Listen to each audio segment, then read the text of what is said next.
सीमा अब तुम चिंता मत करो, मैं तुम्हारी देखरेख करूंगा। अरे अरे, ठीक से समझिए, यहाँ बात हो रही है भारत म्यांमार सीमा की, और ये भारत सरकार है जो कह रही है घुसपैठ का खतरा बढ़ता जा रहा है, इसलिए अब इस सीमा पर बाड़ लगाई जाएगी, सीमा को सुरक्षित किया जाएगा। सिर्फ इतना ही नहीं, केंद्रीय गृह मंत्री अमित शाह ने तो ये भी आश्वासन दिया है कि बॉर्डर पर बाड़ के साथ साथ एक ट्रैक भी बनाया जाएगा जिस पर पेट्रोलिंग की जाएगी। ध्यान रहे कि भारत म्यांमार की बीच कुल 1643 किलोमीटर की सीमा है, जिसमें से मणिपुर के मिरोह में 10 किलोमीटर लंबी बाढ़ लग भी चुकी है।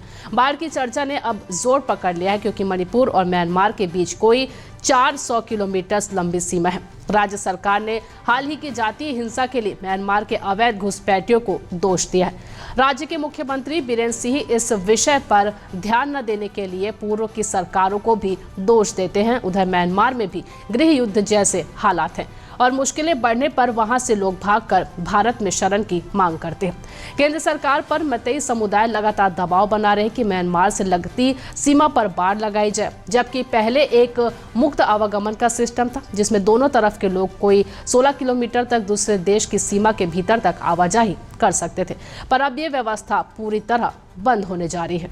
ये खबर लिखी थी आपके लिए हमारे साथी दुर्गेश कुमार दुबे ने। आपको कैसी लगी ये खबर, ये जानकारी कैसी लगी? लगातार इसी तरह के जानकारी से लगातार अपडेट रहने के लिए बने रहिए न्यूज़ 21 पर। आपके हक की बात।